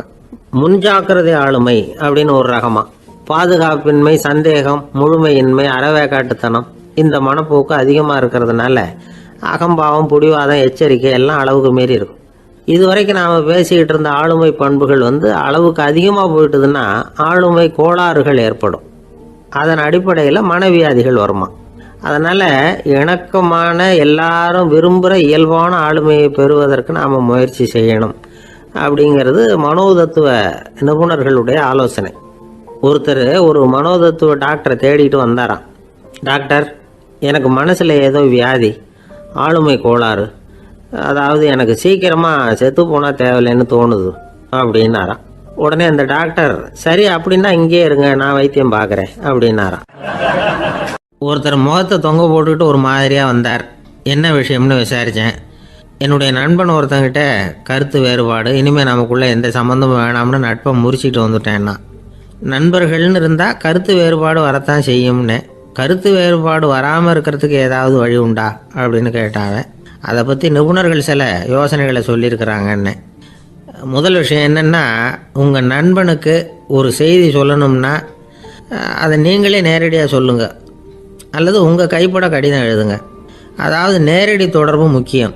அதை விட்டுட்டு இன்னொருத்தர் மூலமாக நண்பர்களுக்கு செய்தி அனுப்புனா நீங்கள் சொல்கிற செய்தி அப்படியே போய் சேராது, அது சேதமாயிடும். கூட்டி குறைச்சி சொல்லிவிடுவாங்க, அது குழப்பத்தில் கொண்டாந்து விட்டுரும்.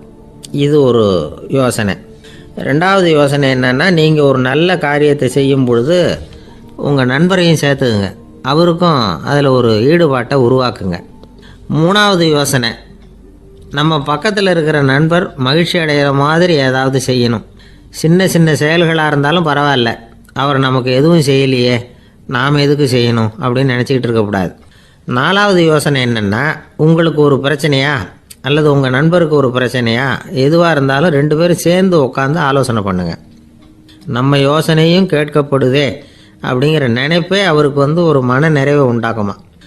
5வது யோசனை, உங்கள் நண்பர் ஏதோ ஒரு காரியத்தை செய்கிறார், நீங்கள் உடனே அவசரப்பட்டு நீ செய்கிறது தப்புன்னு தீர்ப்பு சொல்லக்கூடாது.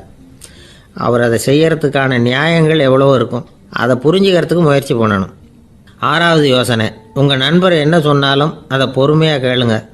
அவர் சொல்கிறத புரிஞ்சுக்கணும், அவர் சொல்ல விரும்புகிறத புரிஞ்சுக்கணும், அவர் சொல்ல முடியாமல் தவிக்கிறதையும் புரிஞ்சுக்கணும். இப்படி 3 விதமாகவும் அவரை புரிஞ்சுக்கிட்டு அதுக்கு தகுந்த மாதிரி செயல்படணும். 7வது யோசனை என்னென்னா, உங்கள் நண்பர் உங்ககிட்ட ஏதோ ஒரு கருத்தை சொல்கிறார், அது உங்களுக்கு பிடிக்கல, அதுக்காக உடனே நீ சொல்கிறது சரியில்லை, நான் ஒத்துக்க மாட்டேன் அப்படின்லாம் மறுத்துக்கிட்டு இருக்கக்கூடாது. அவர் சொல்கிறத கேட்கணும், பொறுமையாக சிந்திக்கணும், அதுக்கப்புறம் பதில் சொல்லணும். இப்படிலாம் நடந்துக்கிட்டால் நண்பர்களுக்குள்ள கருத்து வேறுபாடு வர்றதுக்கு வாய்ப்பே இருக்காது அப்படின்னு வல்லுநர்கள் தொகுத்து சொல்லியிருக்கிறாங்க இந்த யோசனைகளை. எனக்கு தெரிஞ்ச சில நண்பர்கள் உண்டு, அவங்களுக்குள்ளேயும் கருத்து வேறுபாடுகள் வராமல் இருக்கிறதுக்கு சில நுட்பங்களை கையாளுறது உண்டு. ஒருத்தர் சொன்னார், அந்த டாக்டர் சின்ன வயசுலேருந்து என் கூட பழகினவர், நாங்கள் 2 பேரும் இணை பிரியாத நண்பர்கள். இருந்தாலும் எனக்கு உடம்பு சரியில்லைன்னா நான் அவர்கிட்ட வைத்தியம் பார்த்துக்க மாட்டேன் அப்படின்னார் ஒருத்தர். ஏன் அப்படின்னு கேட்டேன். எங்கள் நட்பு கெட்டுப்படக்கூடாது இல்லையா, அதனால தான் அப்படின்னார் இவர். ஆஃபீஸை முடிஞ்சு வீட்டுக்கு போகிற சமயத்தில் ஒருத்தர் கடைக்கு போய் ஸ்வீட் வாங்கினார். சரி, வீட்டுக்கு பிள்ளைங்களுக்கு தான் வாங்கிட்டு போகிறார் அப்படின்னு மற்றவங்க நினச்சாங்க. அவர் அப்படி செய்யல. அந்த இடத்துலையே பொட்டலத்தை பிரித்தார். திருட மாதிரி அப்படியே சுற்றி ஒரு தரம் பார்த்துக்கிட்டார். யாரும் தெரிஞ்சவங்க இல்லைங்கிறத முடிவு பண்ணிவிட்டு அவசரமாக அதை அப்படியே போட்டு முழுகிவிட்டு கையை தொடச்சிக்கிட்டு நல்ல பிள்ளை மாதிரி நடந்து போக ஆரம்பிச்சிட்டார். அவர் யாருன்னா, அவரோட பிரச்சனை எல்லாருக்கும் தெரியாது, சில பேருக்கு தான் தெரியும். அதாவது அவர் உடம்பில் சர்க்கரை இருக்குதுன்னு டாக்டர் சொல்லிவிட்டாராம். அதனால் வீட்டில் சர்க்கரையே இவர் கண்ணில் காட்டுறதில்ல. அதனால் இவர் யார் கண்ணிலையும் படாமல் இப்படிப்பட்ட வேலைகள்லாம் செய்கிறது வழக்கம். யாருக்கும் தெரியாமல் இப்படி ஸ்வீட்டை வாங்கி சாப்பிட்டுட்டு அவர் பாட்டுக்கு போயிடுறது. இப்படிப்பட்டவங்களுக்கெல்லாம் கொஞ்சம் ஆறுதலான தகவல் இன்றைக்கி. அது என்னென்னா, நாம் சாப்பிட்ற சர்க்கரைக்கும் நம்ம உடம்பில் உள்ள சில கோளாறுகளுக்கும் அப்படி என்ன தான் சம்மந்தம் இருக்குது. இதை பற்றி சமீபத்தில் சில ஆராய்ச்சிகள்லாம் நடந்திருக்குது. ஏன்னா சர்க்கரைன்னாவே விஷம் மாதிரி அதை பார்க்குறவங்களும் சில பேர் உண்டு.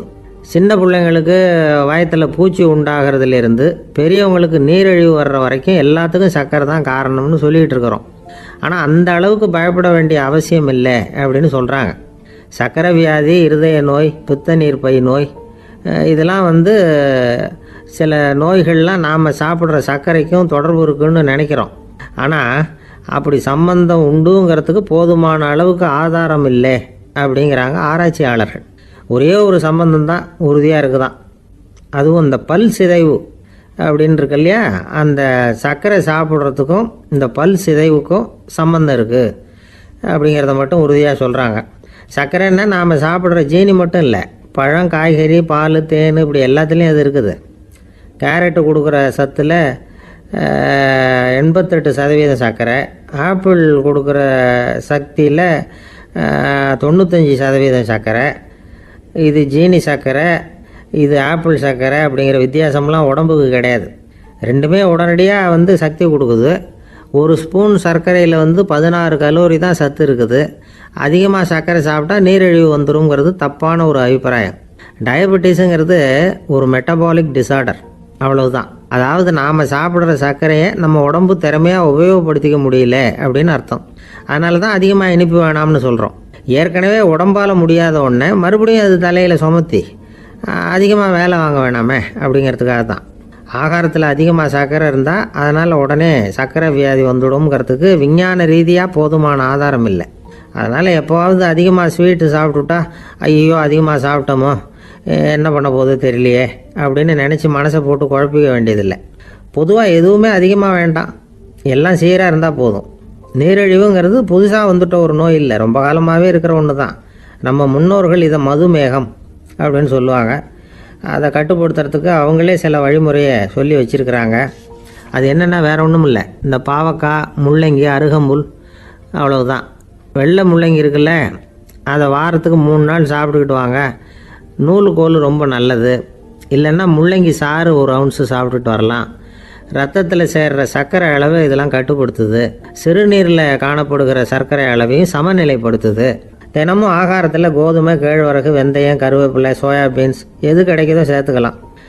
இப்படிலாம் செஞ்சுக்கிட்டு வந்தால் அப்புறம் வீட்டுக்கு தெரியாமல் கடையில் போய் நின்றுக்கிட்டு ஸ்வீட் வாங்கி திருட்டுத்தனமாக சாப்பிட வேண்டிய அவசியமே உங்களுக்கு வராது. 2 ஆசாமிகள் கடற்கரையில் உட்காந்து சாவகாசமாக பேசிக்கிட்டு இருந்தாங்களாம். ஒருத்தர் சொன்னார், இன்னொருத்தருக்கு தெரியாமல் ஸ்வீட்டு சாப்பிட்றதே எப்பவும் இடைஞ்சல் தான் சார். நேற்றுக்கு பாருங்கள் அப்படி தான் சாப்பிட்டுக்கிட்டு இருந்தேன், வீட்டுக்காரி கண்ணில் போட்டுவிட்டுது, அதுக்கப்புறம் ஒரே ரகலையாக போச்சு அப்படின்னாரா. எனக்கு கூட அப்படி தான் சார் ஆகிட்டுது, ஒரே ரகலை அப்படின்னாரா இன்னொருத்தர். நீங்கள் சாப்பிட்டதும் உங்கள் வீட்டுக்காரங்க கண்ணில் போட்டுவிட்டுதா சார் அப்படின்னு கேட்டிருக்காரு இவர். அதுக்கு அவர் சொன்னாராம், அப்படி இல்லை சார், கடைக்காரர் கண்ணில் போட்டுவிட்டுதோ, நான் அவருக்கு தெரியாமல் அந்த ஸ்வீட்டை அவர் கடையிலேருந்து எடுத்திருந்தேன் அப்படின்னு விளக்கம் கொடுத்தாராம் இந்த ஆள். ஒரு சிகை அலங்கார கூடம், ரொம்ப சுறுசுறுப்பாக எல்லாரும் வேலை செஞ்சுக்கிட்டு இருக்கிறாங்க. முடிவெட்டிக்க வந்திருக்கிறவங்க நிறைய பேர், எல்லாரும் வரிசையாக உட்காந்துருக்குறாங்க. அந்த சமயத்தில் திடீர்னு கதவை திறந்துக்கிட்டு ஒருத்தர் உள்ளே வர்றார். அவர் ஒரு பெரிய மனிதர், அவரும் முடிவெட்டிக்கிறதுக்காக தான் உள்ளே வந்திருக்கிறார். அவரை பார்த்த உடனே அங்கே வரிசையில் உட்காந்துருந்தவங்க எல்லாரும் எழுந்திரிச்சு அவர்கிட்ட வந்துட்டாங்க. அவரை சுற்றி நின்றுக்கிட்டாங்க. எப்படி இருக்கிறீங்க, நல்லா இருக்கீங்களா அப்படின்னு விசாரிக்க ஆரம்பிச்சிட்டாங்க. எல்லாம் முடிஞ்சதும் வந்தவர் கேட்டார், வரிசையில் கடைசியாக இருக்கிறவர் யார் அப்படின்னு கேட்டார். ஏன்னு கேட்டாங்க. நான் அதுக்கு அடுத்தபடியாக உட்காரணும், அதுக்காக தான் கேட்குறேன் அப்படின்னார். உடனே அங்கே இருந்தவங்கள்லாம் என்ன சொன்னாங்க தெரியுமா, நீங்கள் வரிசையில் காத்திருக்கக்கூடாது, நீங்கள் அரசாங்கத்தின் தலைவர், உங்களுக்கு நேரம் முக்கியம், அதனால் நீங்கள் முன்னாடி போங்க அப்படின்னு சொன்னாங்க. ஆனால் அதை அவர் கேட்கல. தோழர்களே, உங்களுடைய கருத்துக்கு ரொம்ப நன்றி. எல்லாரும் வரிசையாக தான் வரணும், அதுதான் முறை. வரிசையில் வரணுங்கிற நடைமுறையை நானும் பின்பற்ற விரும்புகிறேன். நாம் எல்லாரும் சமமானவர்கள் அப்படின்னார். இப்படி சொல்லிவிட்டு வரிசையில் கடைசியாக இருந்த ஒரு நாற்காலியில் போய் உட்காந்துக்கிட்டார். தன் சட்டை பையில் இருந்த ஒரு செய்தித்தாளை எடுத்தார், படிக்க ஆரம்பிச்சிட்டார். ஆனால் அங்கே இருந்தவங்களால இதை பார்த்துக்கிட்டு சும்மா இருக்க முடியல. ஒருத்தர் எழுந்திரிச்சு வந்தார். ஐயா, இப்போ என்னுடைய முறை வந்திருக்குது, நான் தான் போக வேண்டிய முறை. உங்களை இங்கே காத்திருக்க வைக்கிறத விட ஒரு 5 ஆண்டுகளுக்கு கூட நான் முடிவெட்டிக்காமே இருந்துட முடியும் அப்படின்னார். அவர் மறுபடியும் சொன்னார், ஐயா, நீங்கள் வரிசை முறையை தாண்டி போக விருப்பப்படல, சரி, ஆனால் என்னுடைய முறையை மாற்றி கொடுக்கறதுக்கு எனக்கு முழு உரிமை இருக்குது. இதுக்கு பதிலாக உங்களுடைய கடைசி இடத்த நான் எடுத்துக்கிறேன், இதை நீங்கள் மறுக்க முடியாதுன்னார். அங்கே இருந்த மற்றவங்களும் இதை ஒரு மனசாக வற்புறுத்த ஆரம்பிச்சிட்டாங்க. அந்த பெரிய மனிதர் பார்த்தார், சரின்னு கடைசியாக ஒத்துக்கிட்டார். அவர் யார் தெரியுமா? அவர் தான் மாவீரர் லெனின். ரஷ்யாவில் கிரெம்ளின் சிகை அலங்கார கூடத்தில் தான் இது நடந்தது.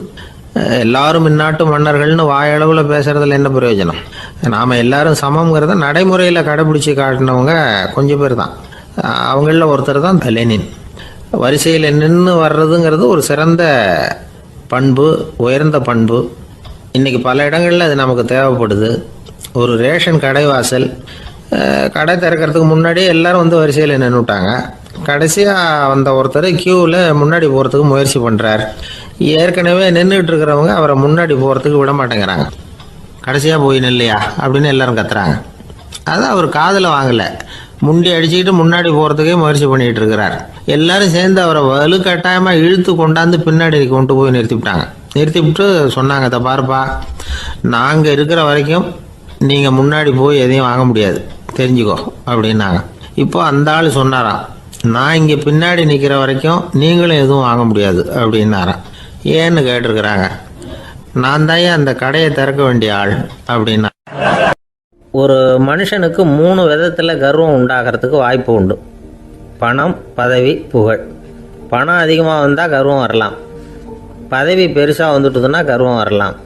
புகழ் அதிகமாக போனாலும் கர்வம் வரலாம். இந்த 3 வகையான கர்வத்துக்கும் இடம் கொடுக்காமல் இருக்கிறாங்க பாருங்கள், அவங்க தான் சிறந்த மனிதர்கள். ஒரு பெரிய பொறுப்பில் இருக்கிறவங்களுக்கு கர்வம் வந்துடக்கூடாது. அப்படி வந்துட்டுதுன்னா அது எல்லாருக்கும் இடைஞ்சல். ஒரு ராஜா இருந்தார். அவர் ஒரு நாள் தன்னுடைய தலைநகரத்தை சுற்றி வந்துக்கிட்டு இருந்தார். ஒரு இடத்துல ஒரு அழகான நிலத்தை பார்த்தார். ஆஹா, இந்த இடத்துல நமக்குன்னு ஒரு மாளிகையை கட்டினா எவ்வளோ நல்லா இருக்கும் அப்படின்னு நினச்சார். ராஜா நினச்சா அது முடியாத காரியமா? சரி, இந்த நிலம் யாருக்கு சொந்தம்னு விசாரிங்க அப்படின்னார் பக்கத்தில் இருந்தவங்கக்கிட்ட. அவங்கெல்லாம் ஓடி போய் விசாரித்தாங்க. அந்த இடம் வந்து ஒரு வயசான கிழவிக்கு சொந்தம், வயசான அம்மாவுக்கு சொந்தமாக. அந்த அம்மா தான் அதில் ஒரு குடிசையை போட்டு குடியிருந்துக்கிட்டு இருக்கிறாங்க. சரி, அந்த நிலத்துக்கு வந்து ஒரு விலையை நிர்ணயம் பண்ணி அதை அந்த வயசான அம்மாக்கிட்ட கொடுத்துருங்கோ அப்படின்னு உத்தரவு போட்டார் ராஜா. ஆனால் அந்த அம்மா, இது எங்கள் பூர்வீக இடம், இதை விற்க மாட்டேன் அப்படின்னு சொல்லிவிட்டுது. சரி, 2 பங்கு விலை கொடுக்குறோம்னு சொல்லி பாருங்க அப்படின்னாங்க. அப்படியே சொன்னாங்க அரண்மனை ஆட்கள். அதுக்கும் சம்மதிக்கலை அந்த அம்மா. இதை கேள்விப்பட்டதும் ராஜாவுக்கு கோபம் வந்துட்டுது. தன்னுடைய ஆளுங்களை கூப்பிட்டார். போய் அந்த குடிசையை பிரித்து எறிங்க, காசெல்லாம் ஒன்றும் கொடுக்காதீங்க அப்படின்னு கத்தினார். அவ்வளோதான். அடுத்த நிமிஷம் அரண்மனை ஆசாமிகள் போனாங்க, குடிசையை பிரித்து எரிஞ்சாங்க. அந்த வயசான அம்மா இருக்குது, அதுவும் அந்த இடத்த விட்டு துரத்தி விட்டாங்க. அந்த இடத்துல ஒரு அரச மாளிகையை கட்டி முடிச்சிட்டாங்க. அந்த வயசான அம்மா பாவம், ராஜாவே இப்படி பண்ணால் யார்கிட்ட போய் முறையிட முடியும்? ஒரு ஞானி இருந்தார், அவர்கிட்ட போய் சொன்னாங்க. அவர் இவங்க சொன்னதை கேட்டு மனசில் வச்சுக்கிட்டார். ஒரு நாள் அந்த ராஜாவே இந்த ஞானியை கூப்பிட்டார். புதுசாக ஒரு மாளிகை கட்டியிருக்கிறேன், வந்து பாருங்கன்னு. சரின்னு சொல்லி இந்த பெரியவர் ஒரு நாள் இந்த மாளிகைக்கு போனார். சும்மா போகல, ஒரு கழுதையையும் ஓட்டிகிட்டு போனார். கொஞ்சம் சாக்குகள், வெத்து சாக்கு, அதையும் எடுத்து கழுதை முதுகில் போட்டு கழுதையை ஓட்டிகிட்டு போகிறார். ராஜா பார்த்தார். அவருக்கு இது ஆச்சரியமாக இருந்தது. என்ன இது, மாளிகைக்கு வந்துட்டு போங்கன்னு கூப்பிட்டா கழுதை, சாக்கு இதெல்லாம் கொண்டு வராரே, ஒன்றும் புரியலையேன்னு நினச்சார். எதுக்காக இதெல்லாம்னு கேட்டார். அரசருடைய தோட்டத்திலேருந்து கொஞ்சம் மண் எடுத்துகிட்டு போகிறதுக்கு ஆசைப்பட்றேன், அதுக்கு நீங்கள் அனுமதி கொடுக்கணும் அப்படின்னாரு இவர். இது என்ன வேடிக்கையான கோரிக்கையாக இருக்குது அப்படின்னு நினச்சார் ராஜா. இருந்தாலும் மண்ணு தானே கேட்குறாரு, எடுத்துகிட்டு போகட்டுமே அப்படின்னு நினச்சார். சரின்னு அனுமதி கொடுத்தார். அந்த பெரியவர் தோட்டத்துக்கு போனார், மண்ணை வெட்டினார், சாக்கில் போட்டு நிரப்புனார். ராஜாவை கொஞ்சம் கிட்ட வாங்கன்னு கூப்பிட்டார். இந்த மண் மூட்டையை தூக்கி கழுதையோட முதுகில் வைக்கணும், கொஞ்சம் உதவி பண்ணுங்கன்னார். ஓ, பண்ணுறேனே அப்படின்னு சொல்லி ராஜா கிட்ட போனார். மூட்டையை தூக்கி பார்க்குறாரு, முடியல, திணறி போயிட்டார். இப்போ அந்த ஞானி பேசினாராம். அரசே, இந்த ஒரு சாக்கு மண்ணையே உங்களால் தூக்க முடியல, அந்த கிழவிகிட்ட இருந்து அந்த அக்கிரமமாக அபகரித்த இந்த தோட்டம் பூராவையும் சுமக்கணும்னு ஆசைப்படுறீங்களே, அது உங்களால் முடியுமா அப்படின்னு கேட்டாராம். ராஜா யோசனை பண்ண ஆரம்பித்தார். தன்னுடைய செயலுக்காக வருத்தப்பட்டாராம். அந்த வயசான அம்மாவை உடனடியாக வரவழைச்சார். தாயே, தப்பு பண்ணிட்டேன், என்னை மன்னிச்சுக்குங்க, இன்னையிலேருந்து இந்த மாளிகையும் தோட்டமும் உங்களுக்கு தான் சொந்தம் அப்படின்னு சொல்லிவிட்டாராம். போகிறப்ப இந்த உலகத்திலேருந்து எண்ணத்தை எடுத்துகிட்டு போக போகிறோம், அதனால் ரொம்பவும் அலட்டிக்க வேண்டியதில்லை, கர்வப்பட வேண்டியதில்லை அப்படிங்கிறது ஒரு பெரிய உபதேசம். ஒரு பெரிய மனுஷன் சாக கிடந்தார், ரொம்பவும் அழுதார். ஏன் அழறீங்க அப்படின்னு கேட்டாங்க சுற்றி இருந்தவங்க. நான் சாகிறதுக்காக கவலைப்படலை, நான் நம்ம ஜனங்களுக்காக எவ்வளவோ காரியம்லாம் செஞ்சுக்கிட்டு வந்தேன். நான் செஞ்சுக்கிட்டு வந்த சேவையை இனிமேல் யார் செய்ய போகிறாங்க, அது யாரால் முடியும், அதை நினச்சி தான் அழறேன் அப்படின்னாராம். ஒருத்தர் முன்னாடி வந்தார். அதுக்காக நீங்கள் கவலைப்படாதீங்க, உங்கள் சேவையை தொடர்ந்து செய்யறதுக்கு என்ன மாதிரி இளைஞர் பட்டாளம் தயாராக இருக்குது. இருந்தாலும் எங்கள் கவலை என்னென்னா அப்படின்னு இழுத்தார். என்ன சொல்லுங்கன்னு கேட்டார் அவர். நீங்கள் இதுவரைக்கும் என்ன சேவை செஞ்சுக்கிட்டு வந்தீங்க, அதுதான் எங்களுக்கு இன்னமும் புரியாத புதிராக இருக்குது அப்படின்னாராம் அவர். ஒருத்தர் ஒரு தவறு செஞ்சு விடுறாருன்னு வச்சுக்கங்க, உடனே நீ செஞ்சது தவறு அப்படின்னு சொல்கிறது ஒரு வகை. அதுக்கு பதிலாக எது சரின்னு அவர் புரிந்து கொள்ள உதவி செய்கிறது இன்னொரு வகை. இந்த ரெண்டாவது வகை இருக்குது பாருங்கள், நிர்வாக இயலில் இது ரொம்ப முக்கியம். அலுவலகத்தில் வேலை பார்க்குற ஒருத்தர் முக்கியமாக தெரிஞ்சுக்க வேண்டியது என்ன தெரியுமா? சக ஊழியர்கள்கிட்ட எப்படி பழகணும், மேலதிகாரிகள்கிட்ட எப்படி பழகணும், தனக்கு கீழே வேலை செய்கிறவங்க கிட்ட எப்படி பழகணும், வாடிக்கையாளர்கள்கிட்ட எப்படி பழகணும், இவங்க எல்லார்கிட்டையும் செம்மையான உறவை ஏற்படுத்திக்கிறது எப்படி. இதையெல்லாம் சொல்லிக் கொடுக்குற பாடம் தான் இன்டர் பர்சனல் ஸ்கில், திறமையான உறவு அப்படிங்கிறது. எந்த வேலையில் இருந்தாலும் சரி, இந்த உறவுகளை வளர்க்கும் திறன் உள்ளவங்க சீக்கிரம் முன்னுக்கு வந்துடுறாங்க. மற்றவங்க கிட்ட உறவை பலப்படுத்திக்கிறது எப்படி அப்படின்னு தெரிஞ்சுக்கிட்டோம்னா எந்த ஒரு தடையையும் சுலபமாக தாண்டி செய்கிற தொழிலில் முன்னுக்கு வந்துடலாம். ஹார்வர்டு பல்கலைக்கழகத்தில் ஒரு கணக்கெடுப்பு பண்ணி பார்த்தாங்களாம். பார்க்குற வேலையில் எது மாதிரி குணாதிசயம் உள்ளவங்க வேகமாக முன்னுக்கு வர்றாங்க அப்படின்னு தெரிஞ்சுக்கிறதுக்காக இந்த கணக்கெடுப்பு. வெவ்வேறு துறையில் வேகமாக முன்னுக்கு வந்திருக்கிற பல பேரை சந்தித்து இந்த சர்வேயை நடத்தியிருக்கிறாங்க. அவங்க கண்டுபிடிச்சி சொல்லியிருக்கிற உண்மை என்ன தெரியுமா? ஒருத்தர் ஒரு வேலையில் இருந்தால் அது சம்பந்தப்பட்ட சப்ஜெக்ட் பற்றிய அறிவு 35% இருந்தால் போதுமா. ஆனால் உறவுகளை வளர்க்கக்கூடிய திறன், இன்டர் பர்சனல் ஸ்கில்லு 65% வேணும். இப்படி உள்ளவங்க சீக்கிரம் முன்னுக்கு வந்துவிடுறாங்களாம். அதனால் ஒருத்தருக்கு வேலை சரியாக புரியலைன்னா கூட விவரமாக மற்றவங்க கிட்ட பழகிறது எப்படின்னு புரிஞ்சால் போதும், அவர் முன்னுக்கு வந்துடலாம். அலுவலகங்களில் மட்டும் இல்லை, எல்லா இடங்கள்லையும் இது ரொம்ப முக்கியம். வீட்டுக்குள்ளேயும் இது ரொம்ப முக்கியம், வீட்டுக்கு வெளியேயும் இது முக்கியம். அடுத்தவங்க கிட்ட பழகிறது எப்படிங்கிறத தெரிஞ்சிக்காதவன் வாழ்க்கையில் முன்னேற முடியாது. இன்றைக்கி ஆயுதங்களால் காயப்படுத்தி கொள்ளுகிறவர்களை விட வார்த்தைகளால் காயப்படுத்தி கொள்ளுகிறவர்கள் தான் அதிகம். பெரியவங்க என்ன சொல்கிறாங்க தெரியுமா? நீங்கள் இந்த பூமியில் பிறந்ததன் அர்த்தம் பூர்த்தி ஆகணும்னா அடுத்தவங்களுக்கு உதவி பண்ணுங்க. அடுத்தவங்களுக்கு உதவி செய்ய முடியாவிட்டால் கூட பரவாயில்லை, ஆனால் யாரையும் புண்படுத்தி விடாதீங்க அப்படின்னு சொல்கிறாங்க. எனக்கு தெரிஞ்ச ஒருத்தர் ஒரு அலுவலகத்தில் வேலை பார்க்குறார். அவர் சொல்லுவார், எனக்கு இந்த இன்டர் பர்சனல் ஸ்கில் ரொம்ப அதிகம் சார். சக ஊழியர்கள்கிட்ட ரொம்ப சுமூகமாக நடந்துக்குவேன். என் கூட வேலை பார்க்குற ஒருத்தருக்கு ஏதாவது ஒரு கஷ்டம்னா அந்த சமயத்தில் அவர் செய்ய வேண்டிய வேலையை நான் செஞ்சுருவேன் சார் அப்படிம்பார். நான் அவர்கிட்ட சமீபத்தில் அப்படி ஏதாவது செஞ்சுருக்கீங்களா அப்படின்னு கேட்டேன். செஞ்சுருக்கேன் சார். போன வாரம் புதன்கிழமை ஆஃபீஸில் என் பக்கத்து சீட்டுக்காரருக்கு வயிற்று வலி. உடனே நான் மெடிக்கல் லீவ் போட்டுவிட்டு எங்கள் வீட்டுக்கு போயிட்டேன் சார் அப்படின்னார். ஒரு நண்பர் அவசரமாக என்கிட்ட ஓடி வந்தார். அப்புறம் சொன்னார், என்னால் நம்பவே முடியல சார், என் பையனா இப்படி அப்படின்னு சொல்லி ஆச்சரியப்பட்டார். உங்கள் பையன் அப்படி என்ன தான் செஞ்சுட்டான் அப்படின்னு கேட்டேன். என்னால் முடியாத ஒரு காரியத்தை அவன் செஞ்சுட்டான் சார் அப்படின்னார். அது என்னன்னு தான் சொல்லுங்களேன். என்ன 5வது வகுப்பில் அவன் ஒரே தடவையில் தேறிட்டான் சார். அதாவது ஒரே அட்டம்ப்டில் பாஸ் ஆகிருக்கான் அப்படின்னார். மூச்சு வாங்க. கஷ்டப்பட்டு பரீட்சை எழுதுனது அவன், இவருக்கு ஏன் மூச்சு வாங்குது? நம்மால் செய்ய முடியாத ஒரு காரியத்தை இன்னொருத்தர் செய்யும் பொழுது அது நமக்கு ஆச்சரியமாக இருக்குது. சர்க்கஸ் பார்க்குறோம், ஒருத்தர் அந்த இடத்துல தொங்குறார், அது நமக்கு ஆச்சரியம். ஏன்னா அது நம்மால் முடியாத காரியம்.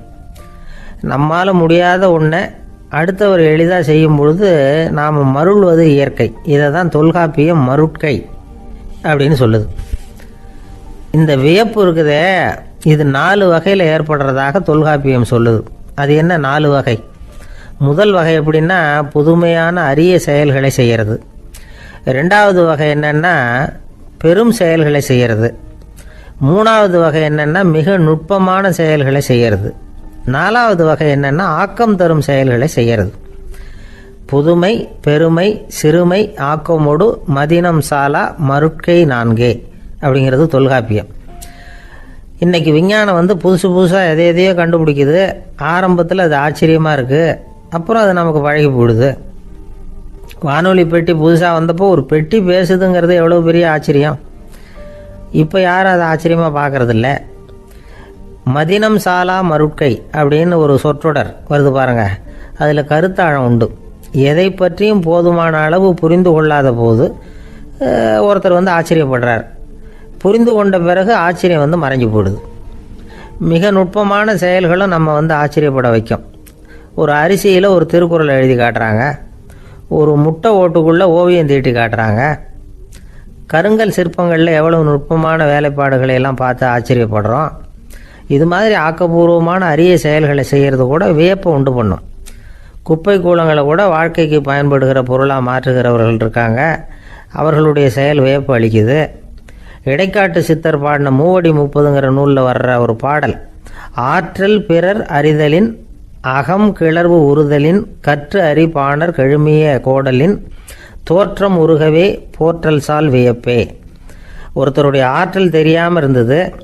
அவருடைய அரிய செயலை பார்க்கும் பொழுது வியப்பாக இருந்தது. மனசுக்குள்ள கிளர்ச்சி. பாவலர்கள் இவர்களுடைய புகழை பாடி மற்றவர்களும் தெரிந்து கொள்ளுமாறு செய்கிறார்கள். அப்படிங்கிறது தான் ஒரு யதார்த்தமான உண்மை.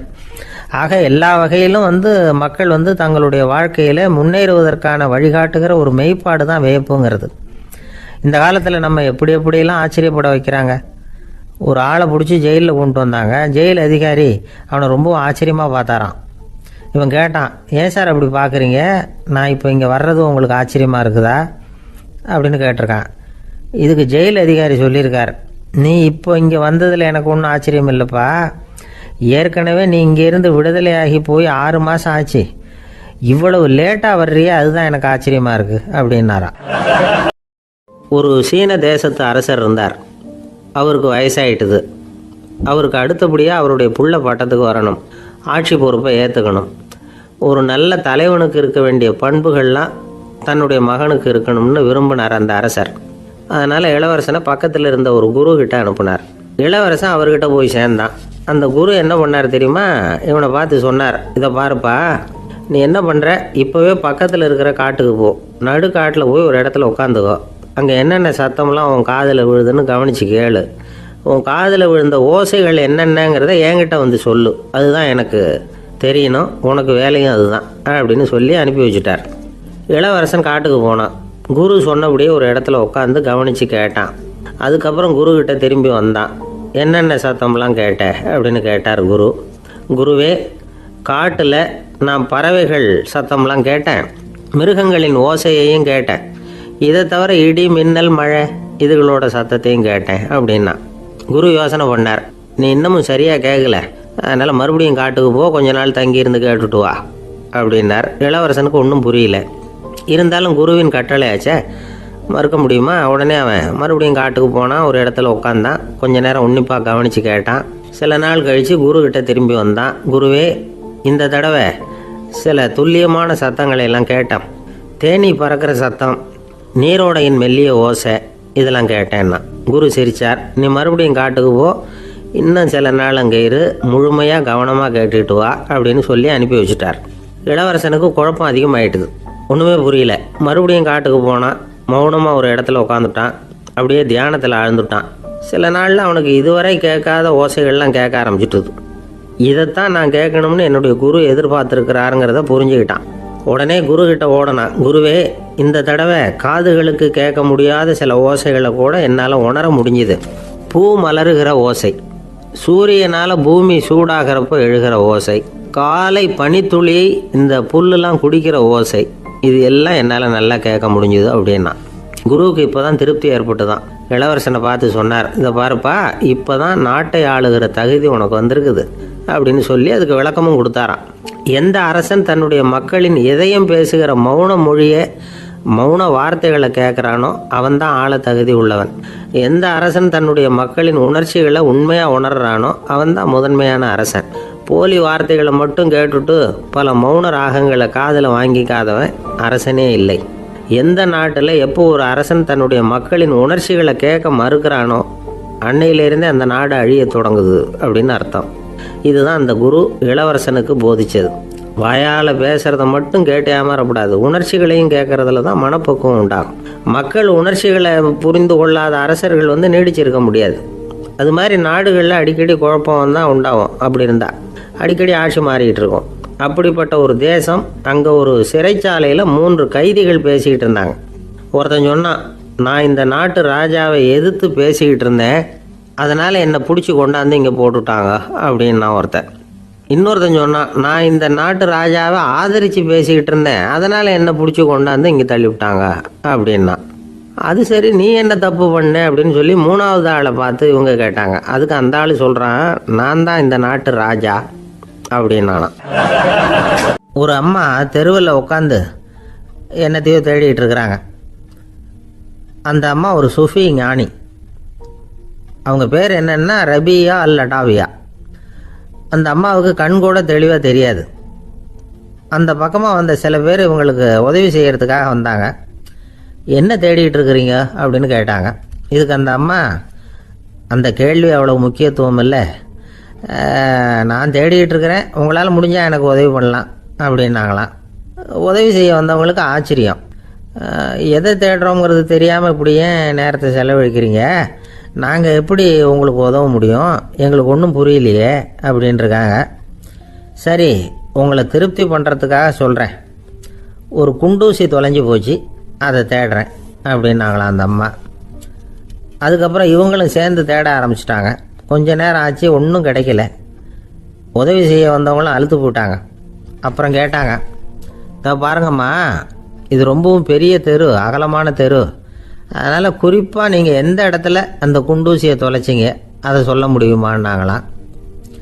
இதுக்கு அந்த அம்மா, நீங்கள் மறுபடியும் அர்த்தமில்லாத கேள்வியை கேட்குறீங்க, உங்கள் கேள்விக்கும் நான் தேடுறதுக்கும் என்ன சம்மந்தம்னாங்களாம். இதை கேட்டதும் அவங்க ஒரு மாதிரி ஆயிட்டாங்க. என்னம்மா நீங்கள் பைத்தியம் மாதிரி பேசுகிறீங்க அப்படின்னாங்களாம்.